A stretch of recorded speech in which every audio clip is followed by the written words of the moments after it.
Hi friends, మీ రైతు బిడ్డ రమేష్ 034 అనే నేను మాట్లాడుతున్నాను. ఇప్పుడు సంపూర్ణ గ్రహణం గురించి, మన పాక్షిక గ్రహణం గురించి ఈ వీడియోలో నేను మీకు వివరంగా తెలియజేయాలనుకుంటున్నాను.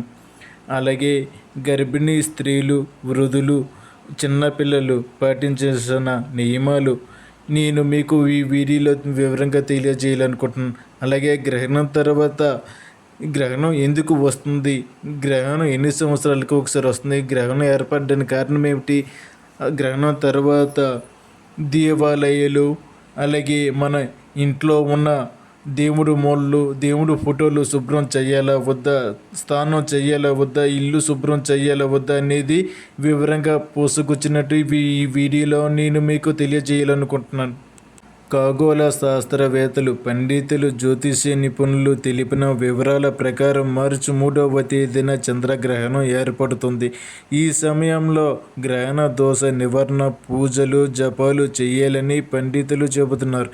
చంద్రగ్రహణ దోష నివారణ నియమ నిబంధనలతో గర్భిణీ స్త్రీలు, చిన్న పిల్లలు, వృద్ధులు ఏ సమయం వరకు ఆహారం తీసుకోవచ్చో ఈ వీడియోలో నేను మీకు తెలియజేయాలనుకుంటున్నా. ఖగోళ శాస్త్రవేత్తల ప్రకారం సూర్యుడు, భూమి, చంద్రుడు ఒకే సరళ రేఖ వచ్చినప్పుడు చంద్రగ్రహణం ఏర్పడుతుంది అని ఖగోళ శాస్త్రవేత్తలు తెలియజేస్తున్నారు. సూర్యుడు, భూమి ఇప్పటికీ ఒకే మార్గంలో ఉన్నప్పటికీ చంద్రుడు ఒకే మార్గానికి 5 డిగ్రీలు అటు ఇటుగా తిరుగుతుంటారని ఖగోళ శాస్త్రవేత్తలు చెబుతున్నారు. జ్యోతిష్య నిపుణులు తెలిపిన ప్రకారం సూర్య చంద్రుల మధ్యలో భూమి ఉన్న రోజున పూర్ణిమ అని పిలుస్తూ ఉంటారు. పూర్ణిమ అని అవుతుంది అని చెబుతున్నారు జ్యోతిష్యులు. సూర్యుడు, భూమి, చంద్రుడు ఒకే సరళ రేఖలో ఉండి చంద్రుడు రాహువు దగ్గర కానీ కేతువు దగ్గర కానీ ఉన్నప్పుడు చంద్రగ్రహణం ఏర్పడుతుందని జ్యోతిష్య పండితులు చెప్తున్నారు. పూర్తిగా చంద్రబింబం కనబడకపోతే దాని సంపూర్ణ చంద్రగ్రహణం అని, కొంత భాగమే కనిపించకపోయేదాన్ని పాక్షిక చంద్రగ్రహణం అని అంటారు. అయితే ఈ మార్చి 3వ తేదీన ఏర్పడే చంద్రగ్రహణం భారతదేశంలో పాక్షికంగా చివరి 27 నిమిషాలు కనబడుతుందని ఖగోళ శాస్త్రవేత్తలు చెబుతున్నారు. మార్చి 3 పూర్తి చంద్రగ్రహణం ఏర్పడుతుందని, ఆ రోజున మధ్యాహ్నం 3:21 గంటలకు మొదలయ్యి సాయంత్రం 6:48 గంటల వరకు చంద్రగ్రహణం ఉంటుందని, పూర్వ పాల్గొన పుబ్బ నక్షత్రంలో సింహరాశిలో కేతు గ్రస్త సంపూర్ణ చంద్రగ్రహణం ఏర్పడనుంది. గ్రహణం ప్రారంభం నుండి వదిలే వరకు మొత్తం గ్రహణ సమయం 3 గంటలు 27 నిమిషాలు. మార్చి 3న ఏర్పడే చంద్రగ్రహణం సింహరాశిలో పుబ్బ నక్షత్రంలో ఏర్పడుతుంది. కావున సింహ, కర్కాటక, మకర, కుంభ రాశులకు చెందిన వారు ప్రభావం ఎక్కువగా ఉంటుందని పండితులు చెప్తున్నారు. అందువలన ఈ రాశుల వారు ఈ గ్రహణాన్ని ఎట్టి పరిస్థితుల్లో కూడా చూడకూడదు. చంద్రగ్రహణం ప్రభావం అన్ని రాశులపై ఉంటుంది అని పండితులు చెప్తున్నారు. మేషం, మీనం, ధనుసు, వృశ్చికం, కన్య, కుంభం, కర్కాటక, మకర రాశులపై కూడా ప్రతికూల ప్రభావం ఉండే అవకాశం ఉంది. ఈ రాశుల వారు గ్రహణ శాంతులు చేయించుకోవడం ఉత్తమం. మిగతా రాశుల వారు నియమాలు పాటిస్తే మంచిదని చెప్తున్నారు. చంద్రగ్రహణం నిబంధనలు ఇప్పుడు మనం తెలుసుకుందాం. చంద్రగ్రహణ సమయంలో శాంతులు, ఆలయాలు మూసివేత వంటివి హిందూ ధర్మ శాస్త్రాల ప్రకారం ఆచరించాలి. ఇంకా సనాతన ధర్మం ఆచరించేవారు, గ్రహస్థ శ్రమ నియమాలు పాటించేవాళ్ళు మధ్యాహ్నం 12 గంటల లోపు భోజనం వంటి కార్యక్రమాలు ముగించితే మంచిదంటున్నారు. గర్భిణీ స్త్రీలు, వృద్ధులు, గర్భిణీ స్త్రీలు, చిన్నపిల్లలు, దీర్ఘకాలిక వ్యాధులతో బాధపడేవారు గ్రహణానికి అరగంట ముందు వరకు తినవచ్చని పండితులు చెబుతున్నారు. ఈ చంద్రగ్రహణాన్ని గర్భిణీ స్త్రీలు కూడా చూడకూడదు. ప్రశాంతంగా ఉంటూ మనసులో భగవంతుని ధ్యానిస్తూ ఉంటే చాలా మంచిదని చెబుతున్నారు. కావున ప్రశాంతంగా కదలకుండా పడుకోవడం చాలా ముఖ్యం. గర్భిణీ స్త్రీలు, వృద్ధులు తేలికపాటి ఆహారాన్ని తీసుకోవచ్చు. ఎందుకంటే వాళ్ళకి కొంచెం ఇబ్బంది ఉంటుంది కదా, అందుకు తేలికపాటి ఆహారాన్ని తీసుకోవచ్చు. అంతేకాకుండా గర్భిణీ స్త్రీలు చంద్రగ్రహణం సమయంలో చంద్రకాంతిని నేరుగా తాకకూడదు. దీనికోసం తలుపులు, కిటికీలను మూసి ఉంచడం చాలా మంచిది. ఒకవేళ ఇలా చేయకపోతే ఆ ప్రభావం, చంద్రగ్రహణం ప్రభావం పుట్టబోయే గర్భిణీ స్త్రీలో ఉన్న కడుపులో ఉన్న బిడ్డల మీద పడే అవకాశం ఉంటుందని నిపుణుల అంచనా. గ్రహణ సమయంలో మలమూత్ర విసర్జనకు ఎలాంటి నియమ నిబంధనలు లేవు. ప్రతి ఒక్కరూ గ్రహణానికి 3 గంటల ముందుగానే ఘన పదార్థాలు, భోజనాలు పూర్తి చేసుకోవాలి. ద్రవ పదార్థాలు గ్రహణము పట్టే సమయానికి 1.5 గంటల ముందు వరకు పాలు, జ్యూసులు మొదలగునవి తీసుకోవచ్చును. గ్రహణం పూర్తి అయిన తర్వాత తప్పకుండా తలస్నానం చేసి ఫ్రెష్గా వంట చేసుకొని తినాలి. గ్రహణానికి ముందు తయారు చేసిన అన్నం, కూరలు తినుటకు పనికిరావు. ఎందుకంటే వాటి మీద గ్రహం ప్రభావం ఎక్కువగా ఉంటుంది. గ్రహణం సమయంలో నిల్వ ఉన్న ఆహార పదార్థాలు విష స్వభావాన్ని కలిగి ఉంటాయి. ఒకవేళ తింటే వెంటనే వాటి స్వభావాన్ని చూపకపోయినా క్రమేణా ముందు శరీరానికి హాని కలిగిస్తాయని శాస్త్రాలు పెద్దలు చెబుతుంటారు. గ్రహణ సమయంలో శాస్త్రీయ పద్ధతిని ఆచరించాలి.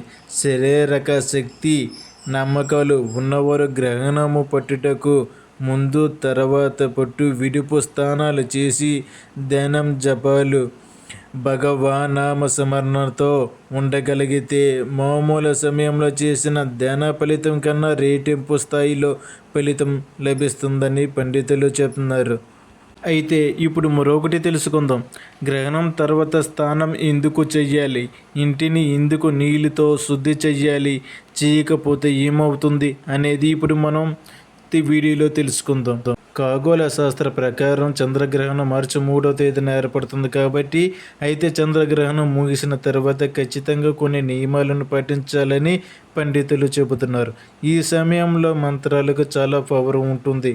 అందుకే మంత్రశక్తిని వృద్ధి చేసుకోవాలనుకున్నవారు, ఆచారాలు ఉన్నవారు కొంతమంది మాత్రమే జపాలు చేస్తారు. అయితే గ్రహణం వీడిన తర్వాత కొన్ని నియమాలు పాటించాలని పండితులు చెబుతున్నారు. ఎందుకంటే పాటించాలి, ఎలాంటి నియమాలు పాటించాలి, గ్రహణం వీడిన తర్వాత ఏం చేయాలి, చేయకపోతే ఏం జరుగుతుంది మొదలగు విషయాలు ఈ వీడియోలో నేను మీకు చెప్తాను, ఆలకించండి. కొంతమంది జ్యోతిష్య శాస్త్ర ప్రకారం గ్రహణాల సమయంలో ఎలాంటి పనులు చేయరు. ఈ సమయంలో చాలామంది బయటికి కూడా రారు, ఇంట్లోనే ఉంటారు. మంత్రబలం ఉన్నవారు అనుష్ఠానం చేసుకుంటూ ఉంటారు.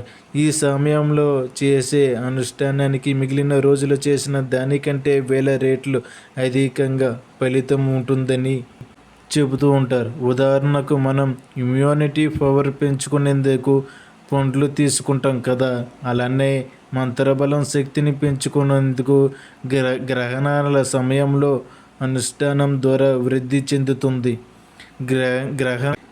గ్రహణ సూతకాల ప్రారంభమైన దగ్గర నుంచి దేవుడి విగ్రహాలను, దేవుడి పటాలను ఎట్టి పరిస్థితుల్లోనూ తాకకూడదు. అందుకే దేవాలయాలు కూడా మూసేస్తూ ఉంటారు. దేవాలయాలు కూడా మూసేసిన మీరు చాలాసార్లు చూసే ఉంటారు. జ్యోతిష్య శాస్త్ర ప్రకారం ఈ సమయంలో కేతువు ప్రభావం చాలా తీవ్రంగా ఉంటుంది. గ్రహణ సమయంలో కేతువు ద్వారా ఏర్పడే ప్రతికూల ప్రభావాలు చాలా బలంగా ఏర్పడుతుంది. చాలా బలంగా ఉండి భూమిపై ఉన్న వస్తువులపై, జీవరాశులపై తీవ్రంగా ప్రభావం చూపుతూ ఉంటుంది. గ్రహణం వీడిన తర్వాత వెంటనే కొన్ని పనులు చేయాల్సి ఉంటుంది. ఇంటి ప్రధాన ద్వారం వద్ద ఈ ముఖ్యమైన పనులను చేయాలని చెబుతూ ఉంటారు. వీటిని అనుసరించడం ద్వారా ఇంట్లో ప్రబలంగా ఉన్న ప్రతికూల శక్తిని నాశనం చేయవచ్చు. గ్రహణం తర్వాత ఇలా చెయ్యండి. జ్యోతిష్య శాస్త్రం ప్రకారం చంద్రగ్రహణం ముగిసిన వెంటనే శుతకాలం కూడా ముగుస్తుంది. గ్రహణం ముగిసిన తర్వాత ఇంటిలో గంగా జలాన్ని చల్లాలి. గంగా జలం అంటే మీరు ఎప్పుడో ఎక్కడికైనా పుణ్యస్థలాలకు వెళ్ళినప్పుడు అక్కడ పుణ్యస్థానాలు చేస్తూ ఉంటారు కదా.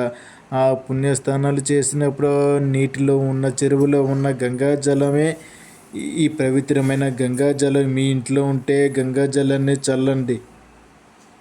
ఒకవేళ గంగాజలం లేకపోతే నీటితో శుభ్రం చెయ్యాలి.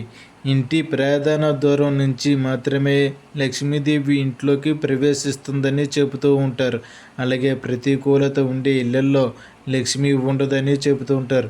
దీనితో పాటు ఇల్లు, దుకాణాలు శుభ్రంగా కడగాలి. గంగాజలం లేదా ఏదైనా పవిత్ర నది నీటిని చల్లడం వల్ల ప్రతికూలత తొలగిపోతుందని, గ్రహణం ప్రభావాలు కూడా తొలగిపోతాయని నమ్ముతూ ఉంటారు. గ్రహణం తర్వాత తప్పకుండా స్నానం చెయ్యండి. మీరు స్నానం చెయ్యలేకపోతే గంగాజలం మీపై చల్లుకోండి. స్వయంగా స్నానం చేసి దేవతలపై కూడా గంగాజలాన్ని చల్లడం మంచిది. గ్రహణం తర్వాత స్నానం చేసి ముందుగా దేవుడి గదిని శుభ్రం చెయ్యాలి. ఆ తర్వాత గంగాజలం చల్లాలి. ఆ తర్వాత ఆహార పదార్థాలపై అంటే నిల్వ పచ్చళ్ళు ఇంకేమైనా మీ ఇంట్లో నిల్వగా ఉండే పదార్థాలు పై గంగాజలం చల్లి వాటిని శుద్ధి చేసుకోవాలని పండితులు సూచిస్తూ ఉంటున్నారు. గ్రహణం కంటే ముందు సమయంలో తయారు చేసిన ఆహారాన్ని, అన్నం, కూరలు, రోజువారీ చేసినవి పూర్తిగా పారివేయాలి. ఎందుకంటే గ్రహణం సమయంలో ఇంట్లో మిగిలిన ఆహార పదార్థాలను తినడం ఆరోగ్యాన్ని పాడు చేస్తుందని పండితులు చెబుతూ ఉంటారు. చంద్రగ్రహణం తర్వాత మీ ఇంట్లో ఉండే తాగునీరును మార్చేసి కొత్తగా మళ్ళీ తాగునీరు తెచ్చుకోవాలి. గ్రహణం ముగిసాక వెంటనే ముఖ్యంగా తలస్నానం చేయడం చాలా ముఖ్యం. తలస్నానం చేసి ఇంటిని శుభ్రం చేయాలి. తర్వాత తాజా ఆహారాన్ని సిద్ధం చేసుకోవాలి. ఒకవేళ నియమాలు పాటించకపోతే ఏమవుతుంది అంటే శక్తి కలిగిన వస్తువులను ముట్టుకుంటే తట్టుకోలేము కదా. ఉదాహరణకు అగ్నిదేవుడికి చాలా శక్తి ఉంటుంది. ఆ దేవునికి ఆగ్రహం వస్తే వేడికి తట్టుకోలేము కదా. వేడి అంటే ఆయన పవర్ కదా. అప్పుడు నీళ్ళతో అగ్నిని శాంతింపచేస్తాం కదా. అందుకే గ్రహణం వీడిన తర్వాత స్నానం చేయాలని పండితులు చెబుతున్నారు. ఇప్పుడు మీకు అర్థమైంది కదా గ్రహణం రోజు స్నానం ఎందుకు చేయాలి, ఇల్లు ఎందుకు శుభ్రం చేయాలి, దేవుని ఫోటోలు ఎందుకు శుభ్రం చేయాలి అనేది మీకు అర్థమయ్యి ఉండవచ్చు. కేతు గ్రస్త చంద్రగ్రహణం సమయంలో కేతువు బల ప్రదర్శన చేస్తాడు. ఆయన విషాన్ని భూమిపై వ్యాపించేలా చేస్తాడు. ఆ సమయంలో మనము కూడా పవర్ పెంచుకోవాలి కదా. అందుకే ధ్యానం, జపాలు చెయ్యాలి. ఇలా చేయడం వల్ల కేతువు ప్రభావం మనపై పడకుండా ఉంటుందని, ఆ సమయంలో చాలా శక్తి కలిగి ఉంటాం. నిల్వ పచ్చళ్ళు ఇంటిపై ఆయన ప్రభావం పడకుండా దర్భాలు అంటే దర్భగడ్డి అని పిలుస్తాం కదా. ఆ దర్భగడ్డి ఉంచుతాం. అవి కేతువు ప్రభావాన్ని అడ్డుకుంటాయని నమ్మకం. మరి దర్భగడ్డి ఉన్నప్పుడు ఇల్లు ఎందుకు నీళ్ళతో శుద్ధి చేయాలని మీకు అనుమానం రావచ్చు. ఇంటిపైన ఉంచే దర్భగడ్డి ఎంత అడ్డుకున్నా కొంత ప్రభావం ఉంటుంది. అది ఏమి చేయకపోయినా అక్కడే ఉంటే నష్టం కలుగుతుంది కదా. అందుకే గ్రహణం వీడిన తర్వాత నీళ్ళతో ఇంటిని శుభ్రం చేసుకోవాలి. వాహనాలపై పసుపు నీళ్లు చల్లాలి. ఓకే ఫ్రెండ్స్, ఈ వీడియో నచ్చితే ఒక లైక్ ఇవ్వండి. ఈ వీడియోకి ఒక లైక్ చేసి నన్ను ప్రోత్సహించండి. Okay friends, bye bye.